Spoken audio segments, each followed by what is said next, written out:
She was stretching 1 pound of hamburger meat to feed 10 mouths, and she was not about to let anybody go hungry. How did mothers with almost no money feed 8 children for years?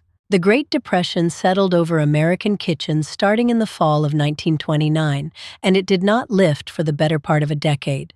In homes across the country, mothers became household economists overnight, turning small amounts of flour, beans, and bacon grease into meals that kept large families standing. This was not a single recipe. It was a whole language of stretching, one that got passed from mother to daughter without ever being written down in a book. At the worst point of the Depression, around 1 in 4 American workers had no job at all. When the man of the house lost his wages, the whole household budget fell onto whatever the woman could do with a few coins and a garden. That reality shaped every pot that went on the stove, and it shaped it for years, not weeks. Families with 8 or more children were not unusual in this era, especially on farms and in immigrant neighborhoods. A mother cooking 3 meals a day for 10 people from one wood stove was simply Tuesday. There was no refrigerator hum in the background, no pantry stocked with convenience. There was a stove, a garden, a sack of cornmeal, and her own judgment about how far it all needed to go. Beans and cornbread were about as close to a national dish as the Depression had. A 5 or 10 pound sack of dried navy beans or pinto beans cost almost nothing and could be soaked, simmered, and stretched across several meals with just a ham bone or a spoonful of bacon grease for flavor. Cornbread baked alongside it in the same oven, using cornmeal that was cheaper than wheat flour by the pound. Monday was wash day, and wash day meant hours bent over a scrub board and a wringer, not hours standing at the stove. So Monday's dinner had to survive being ignored. That is why bean soup, built from Sunday's leftover ham bone, became a Monday tradition in so many households. It simmered quietly on the back of the stove while she scrubbed sheets in the yard, and it was ready the moment she came in. Sunday chicken was not a weekly given, the way it sounds in old sayings. A live hen was worth more for her eggs than for her meat, so roasting one was often a once-in-a-while event, saved for Sunday or for company. The rest of the week ran on beans, potatoes, and whatever the garden gave up, which is exactly why that one chicken dinner felt like something worth remembering. There is a phrase that gets repeated as a government promise, a chicken in every pot, but historians are not even fully certain where it started. It was tied to prosperity talk before the crash, and once the Depression hit, families felt the bitter joke in it every time chicken stayed out of reach. Your grandmother knew something they stopped teaching, that a phrase like that says more about hope than about what was actually on the table. Cornmeal mush was one of the cheapest breakfasts a family could put together, just cornmeal boiled slowly in water or milk until it thickened into porridge. What made it stretch even further was what happened the next morning. Leftover mush, once it had cooled and firmed up in the pan, got sliced and fried in bacon grease until the edges turned crisp. One pot of mush quietly became 2 different meals. Lard was the workhorse fat of the Depression kitchen, and it did far more than butter ever could on a tight budget. Families rendered it at home from pork fat, then used it for frying, for pie crusts, and in the poorest households, simply spread on bread the way butter is used today. It was cheaper, it kept longer without refrigeration, and a single hog could supply a family's fat needs for months. Nothing with meat on it went in the trash. Neck bones, ham hocks, oxtail, pig's feet. These were the cuts nobody with money wanted, so butchers sold them for pennies a pound or sometimes gave them away outright. A mother who knew how to coax hours of slow simmering out of a tough, cheap cut could turn a nearly free piece of meat into a rich, deeply flavored pot of stew that fed the whole table. Organ meats, like liver, kidney, and tongue, carried none of the stigma back then that they sometimes carry now. They were simply the affordable protein, dressed up with onions, a hot skillet, and whatever seasoning was on hand. A mother frying liver and onions on a Tuesday night was not serving something exotic. She was serving something practical, and she knew exactly how to make it taste like it belonged on the table. Mock dishes were everywhere in this era, built to trick the eye and the tongue into thinking there was more on the plate than there really was. Mock chicken took veal or pork, shaped it onto a stick to look like a drumstick, and fooled hungry children just enough. Mock crab leaned on canned salmon. It disappeared from store shelves, but it still works as a lesson in how far imagination could stretch a grocery bill. The most famous mock dish of all came from a cracker box. In 1934, Nabisco introduced Ritz crackers and printed a mock apple pie recipe right on the packaging, using crushed crackers, sugar, and lemon in place of actual apples. It was not even a new trick. Mock apple pie using crackers went back generations before that, to times when apples themselves were the scarce ingredient rather than money. Milk toast sounds almost too simple to count as a meal, but for a Depression household, it was exactly the point. Toasted bread sitting in warm milk with a little butter, sometimes a dusting of sugar or cinnamon, gave a family something warm and filling from ingredients they almost always had on hand.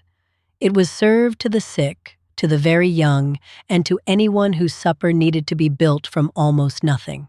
Depression cake, sometimes called wacky cake, solved a real problem because eggs, butter, and milk had all become expensive or scarce in many households. Instead, bakers leaned on vinegar reacting with baking soda to give the batter its lift. No eggs required at all. It sounds like it should not work, and yet the cake turned out moist and tender, proof that clever chemistry could stand in for ingredients nobody could spare. Stale bread never went to waste in a Depression kitchen because there was always another use waiting for it. Soaked in milk, egg, and a little sugar, it became bread pudding. Dipped and fried, it became French toast. Fried plain in bacon grease, it became a side dish on its own. The recipe was never written down, but every woman knew it by heart, because throwing away bread simply was not something anyone did. Casseroles as we picture them today, that golden, bubbling dish holding a family together in one pan, trace their real logic straight back to this decade. A small amount of meat, stretched with rice or noodles or potatoes, bound together with a simple homemade white sauce made from flour, butter, and milk, could fill a large baking dish and feed everyone at the table. The canned soup version came later. The instinct came from necessity. In the camps and shanty towns that sprang up during the worst years, families cooked over open fires with whatever they could carry or scrounge. These communities were nicknamed Hoovervilles, a bitter jab at President Hoover, who many blamed for the collapse. Out of that same bitterness came Hoover stew, a thin, simple pot of hot dogs or scraps, macaroni, tomatoes, and corn, cooked communally and shared among neighbors who had nothing else. The federal government stepped into the food crisis in 1933 when the Federal Surplus Relief Corporation began buying up excess farm commodities like pork, flour, and cornmeal and distributing them to unemployed families. It was an odd and telling arrangement, since farmers were struggling with prices too low to survive on, while city families were struggling to find food at all. Feeding one crisis with the other's surplus became federal policy almost overnight. By 1939, the government tried something new in Rochester, New York, a pilot program handing out the very first food stamps. It was small, and it did not last past the recovery years of the early 1940s, but it planted the idea that would eventually grow into the food assistance programs Americans know today. At the time, though, it was simply one city's experiment in trying to put a little more food on a few thousand tables. Canning was not a hobby in the Depression kitchen, it was survival planning.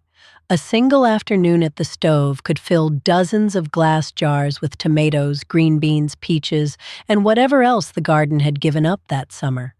Those jars, lined up in a root cellar or a pantry shelf, were the difference between an empty February and a family that still had vegetables on the table months after the last harvest. Feed sacks tell one of the more surprising stories of this decade. Flour, cornmeal, and animal feed all came in cotton sacks, and mothers realized the fabric could become dish towels, aprons, and children's clothing once the contents were used up. Companies noticed, and some began printing their sacks in florals and patterns specifically so women would want to keep sewing with them. A grocery staple quietly became a fabric store. There is a whole world hiding in what nobody thought to save, and the Dust Bowl migrations show it clearly. Families driven off failed farms by drought and dust packed everything they owned and headed toward California, cooking over roadside fires with beans, salt pork, and cornmeal carried in the truck bed. These were the same staple ingredients feeding families back home, just cooked now under open sky instead of a kitchen roof. Government nutritionists in the Bureau of Home Economics actually calculated hunger down to the penny during these years, publishing minimum-cost meal plans that told relief families exactly how many cups of dried beans and how many quarts of milk they needed each week to survive. It reads almost coldly today, a science built entirely around the question of how little a person could eat and still function. Mothers turned those cold numbers into real meals. Potato soup earned its place at the table simply because potatoes stored well and cost little, especially if a family had grown their own in a backyard plot. A pot of potatoes simmered with a little milk, onion, and whatever fat was on hand could feed a large family for almost nothing, and leftovers thickened up into something close to a side dish the next day. It disappeared from store shelves, but it still works. Molasses did more sweetening in a Depression pantry than white sugar ever did, simply because it stretched further for the price.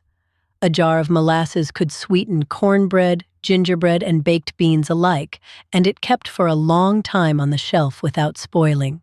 Where a modern kitchen reaches for sugar without thinking twice, a 1930s mother thought about which sweetener gave her family the most for the fewest coins spent. Vegetable soup in this era rarely followed a fixed recipe, and that was exactly the point. Whatever the garden had left at the end of the week, a few carrots, some cabbage, a handful of green beans, went into the same pot with a soup bone if one was available. Nothing was wasted, and the soup tasted different every single time, shaped entirely by what was still growing and what had already been eaten. Chickens earned their keep through eggs long before they earned it through meat, which is exactly why a laying hen was rarely the first choice for Sunday dinner. Eggs themselves became a quiet form of currency in some households, traded at the local store for flour, sugar, or coffee when cash was scarce. A basket of eggs gathered each morning was not just breakfast. It was sometimes the only steady income a household had. Buttermilk biscuits were about as close to a daily bread as many households had, cheap to make from flour, a little fat, and the buttermilk left over from churning butter. A batch went in the oven alongside whatever else was cooking, and the biscuits themselves did double duty, eaten plain with gravy at supper or split and spread with jam or drippings the next morning for breakfast. Nothing about the recipe went to waste. Red-eye gravy, made simply by deglazing a skillet that had just fried country ham with a splash of coffee, turned almost nothing into a full meal poured over biscuits. It is a dish that sounds almost too simple to have a name, and yet it shows exactly the kind of thinking that ran through Depression kitchens, using every last bit of flavor left behind in the pan instead of letting it go to waste. Grits and gravy served the same purpose in households across the South that cornmeal mush served further north, a cheap, filling starch that could carry whatever small amount of meat drippings or gravy was available that morning. It cost almost nothing to make in bulk, and a big pot of grits could be portioned out across a large family without anyone going away from the table still hungry. Salt pork found its way into greens, beans, and soups across the rural South and Appalachia, prized because a single chunk could season an entire pot without needing to be the main event itself. A family might use the same small piece of salt pork 2 or 3 times across a week, pulling it from one pot and dropping it into the next, wringing every bit of flavor out of it before it was finally eaten. Turnip greens and their roots together made a meal that used the whole plant and wasted nothing, simmered slowly with a bit of fat until tender. The pot liquor left behind, that dark, savory broth at the bottom of the pot, was often sopped up with cornbread rather than poured down the drain. Even the liquid a vegetable cooked in was treated as something worth eating, not something to throw away. Fried green tomatoes became a way to use up a garden's last unripe fruit before the first frost took the whole vine. Sliced thin, dredged in cornmeal, and fried in bacon grease, they turned what would otherwise be a wasted crop into a genuine side dish. It is a small, practical trick that outlived the Depression by decades, still remembered fondly long after the reason for it, sheer necessity, had faded from most people's memory.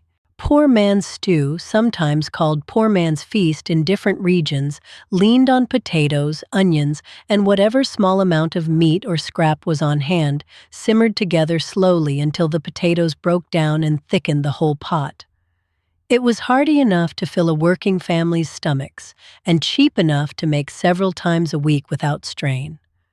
The name was honest about what it was, and nobody was ashamed of eating it. Chow Chow, a relish made from chopped green tomatoes, cabbage, and peppers preserved in vinegar and sugar, gave families a way to brighten up plain meals through the winter without spending a dime on store-bought condiments. A spoonful next to a bowl of beans or on top of a slice of cornbread added flavor and crunch that the main dish alone could not provide, all from vegetables that would otherwise have gone unused. Cabbage rolls, sometimes called pigs in a blanket in different immigrant communities, stretched a small amount of ground meat by wrapping it with rice inside cabbage leaves and simmering the whole batch in a tomato-based sauce. It was a dish that traveled with immigrant families from Central and Eastern Europe and adapted easily to Depression budgets, since cabbage was cheap and the filling could be padded with rice to serve far more people than the meat alone ever could. Rice pudding gave a family dessert without needing much beyond rice, milk, a little sugar, and an egg if one could be spared. Baked low and slow, it thickened into something sweet and comforting that could be served warm after supper or eaten cold the next day as a treat for the children. It was a small luxury built almost entirely from pantry basics that were already in the house. Apple butter, cooked down slowly over hours from a bushel of apples and a modest amount of sugar, gave a family a spread that lasted through the whole winter on toast, biscuits, and pancakes alike. The long cooking process concentrated the natural sweetness of the apples so far that very little added sugar was needed, which mattered enormously when sugar itself was one of the pricier staples in the pantry. Hominy, dried corn treated to soften its hull, showed up in soups and side dishes across the South and parts of the Midwest because it was cheap, filling, and kept well in a sack for months. It could be simmered plain with a little fat and salt, or stretched into a soup with whatever meat scraps were on hand, giving families another way to turn a bulk pantry staple into a meal that felt substantial. Scrapple, popular in Pennsylvania Dutch households, took the leftover scraps and trimmings from hog butchering, simmered them with cornmeal until thick, then let the mixture set into a loaf that could be sliced and fried for breakfast for days afterward. It was born entirely from the instinct not to waste a single part of an animal that a family had spent months raising, and it turned butchering day into weeks of breakfast. Dandelion greens, gathered wild from the yard or a nearby field, gave families a free source of vitamins in early spring when the root cellar's stores were running thin and the garden had not yet come in. Wilted with a little bacon grease and vinegar, they turned a weed most people ignore today into a genuine sought-after spring meal. It cost nothing but the time it took to pick them. Bacon grease itself was never poured down the drain in a Depression kitchen. It was strained into a can kept right on the stove or in the icebox and used again and again for frying eggs, seasoning greens, greasing a pan, or starting the base of a gravy. That one can of saved fat quietly touched nearly every meal a family ate that week, a small habit that saved real money over a year. Johnny cakes, simple cornmeal griddle cakes cooked on a hot skillet with a little fat, gave families a bread that needed no oven and no yeast, just cornmeal, water or milk, and a hot surface. They came together fast on a morning when there was no time to wait for bread to rise, and they filled the same role a pancake fills today: cheap, quick, and endlessly repeatable.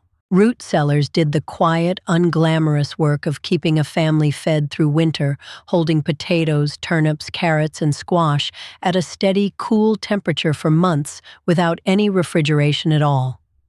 A well-stocked root cellar dug into a hillside or under a porch was, in a very real sense, a family's savings account, one measured in vegetables instead of dollars, and mothers managed it as carefully as any bank ledger. Church and community pantries filled in the gaps that federal relief programs had not yet reached, especially in the earliest years of the crisis before the New Deal's structures were fully built. Neighbors who still had a milk cow or a productive garden would quietly share eggs, milk, or vegetables with families who had less, an informal safety net built entirely on the assumption that today's giver might be tomorrow's receiver. The WPA, established in 1935, ran school lunch programs and community canning centers that taught families the exact skills that kept them fed through the following winters. A mother who learned proper canning technique at a WPA demonstration might come home and put up 50 jars of vegetables that season, jars that fed her family long after the class itself was forgotten. It disappeared from store shelves, but it still works. Cottage cheese, easy to make at home from soured milk with almost no equipment beyond a pot and a cloth, gave families a source of protein that did not require a trip to a butcher at all.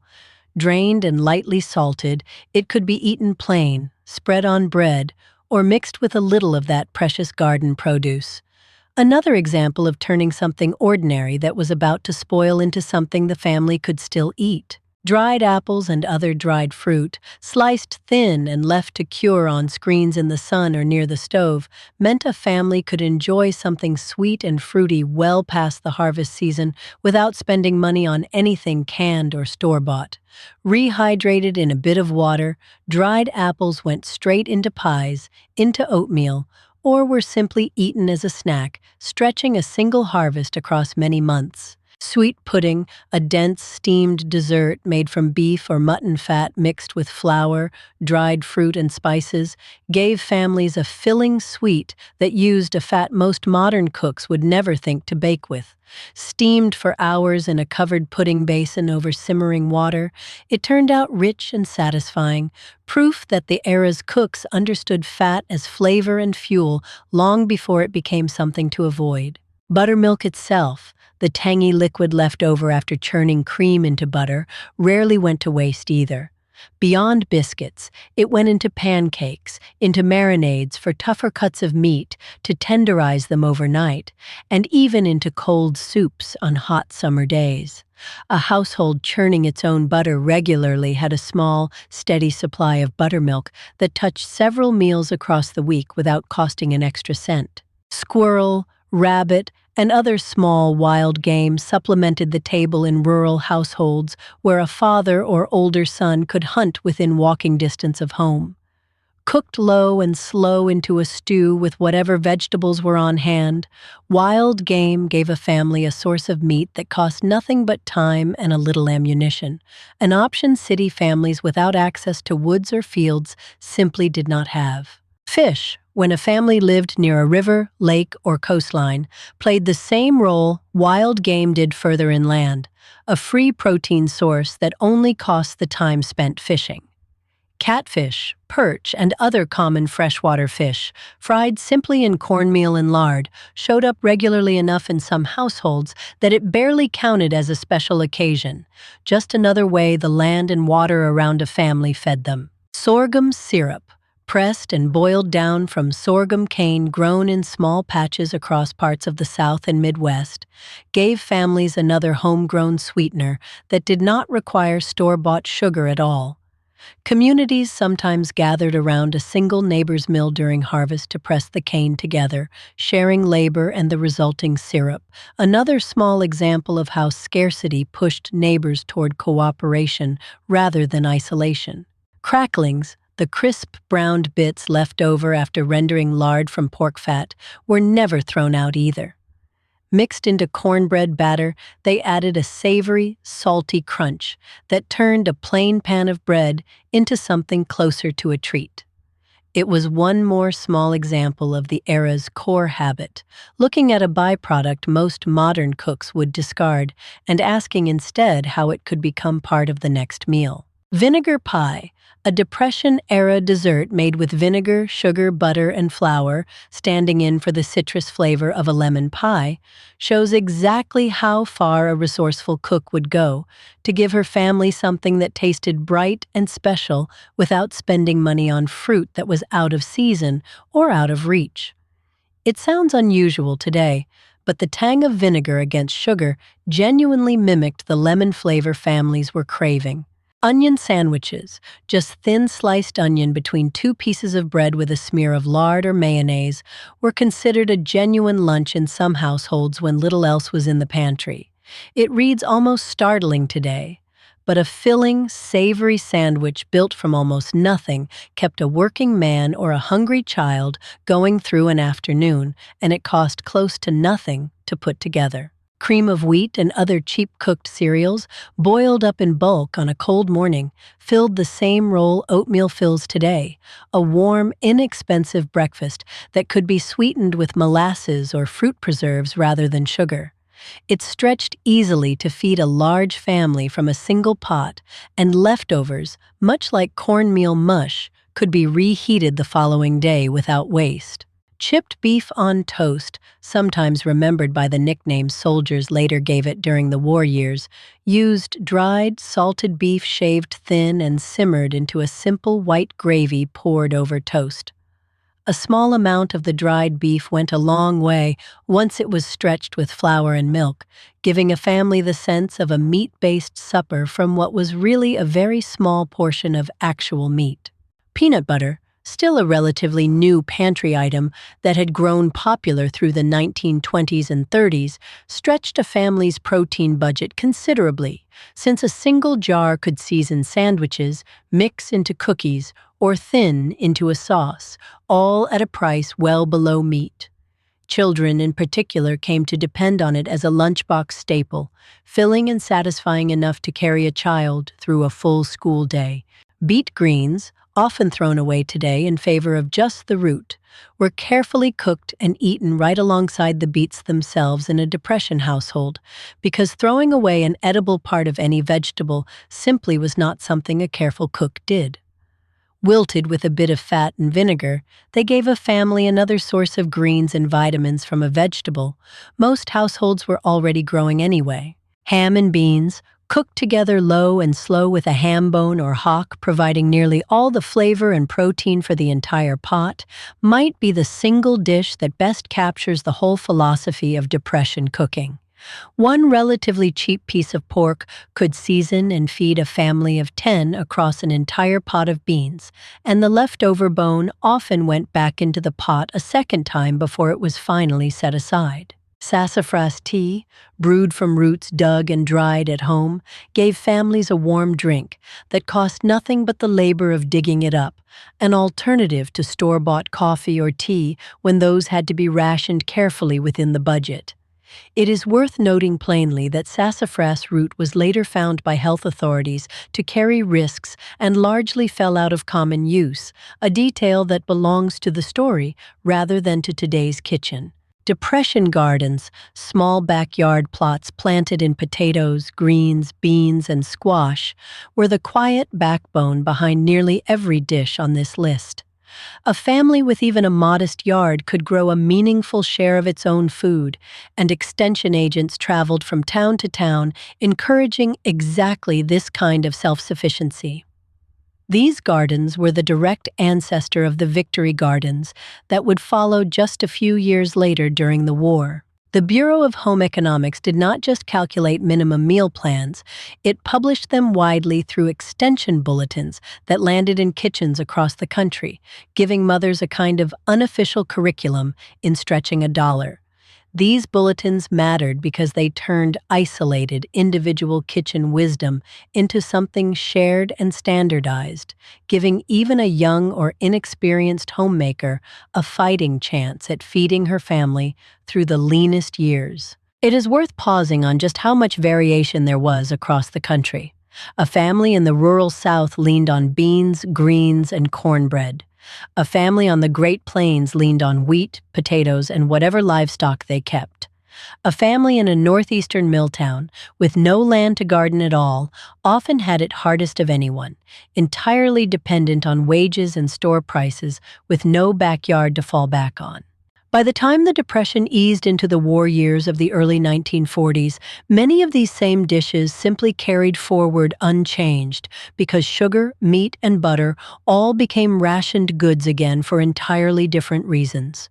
A mother who had already spent a decade making mock apple pie and eggless cake found the wartime ration book asking her for skills she already had, learned the hard way years before anyone called it patriotic.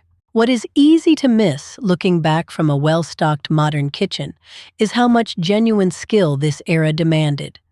Turning a tough, cheap cut of meat tender took hours and real technique. Balancing a week's meals around one ham bone took planning. Most of us have never had to practice. There is a whole world hiding in what nobody thought to save, and most of that world lived inside a mother's head, not in any cookbook. These recipes were rarely written down in any formal sense, passed instead from a mother to a daughter standing right beside her at the stove, watching how much fat went in the pan and how long the beans needed before they were ready. That is exactly why so many of these dishes nearly vanished, because the moment that direct kitchen apprenticeship stopped happening, the knowledge had nowhere left to live except in memory. It matters to say plainly that this was not an easy or romantic decade to live through. Real hunger, real fear, and real loss touched families across the country, and no amount of clever cooking erased that. What these dishes represent is not a golden age worth wishing back, but genuine human resourcefulness under real pressure, the kind worth understanding honestly rather than either glorifying it or dismissing it entirely. Looking back at this list now, what stands out is not deprivation so much as intention. Every single one of these 30 dishes came from a mind that refused to waste anything, that looked at a ham bone or a stale loaf of bread and saw 2 more meals instead of garbage. Your grandmother knew something they stopped teaching, and it had less to do with recipes than with a way of seeing what was already in the kitchen. The kitchen remembers, even when we forget. And that is really what this whole list has been about. 30 small proofs that a family with almost nothing in the cupboard could still sit down together every evening and eat something warm. That habit of resourcefulness did not disappear when the Depression ended. It just quietly moved into the next generation's recipe box, waiting for someone to notice it again. If any of these 30 dishes reminded you of something your own mother or grandmother used to make, that is not a coincidence. This kind of cooking spread across nearly every American household during those years, which means the recipe living quietly in your family's memory right now is very likely a cousin of one you just watched come back to life. Thank you for spending this time with me in Clara's Forgotten Kitchen. If you want more of these forgotten family recipes and the stories behind them, stay close, because there is always another one worth digging up. Tell me down in the comments which of these 30 dishes your own family still remembers. I read every one of them, and I would love to hear it.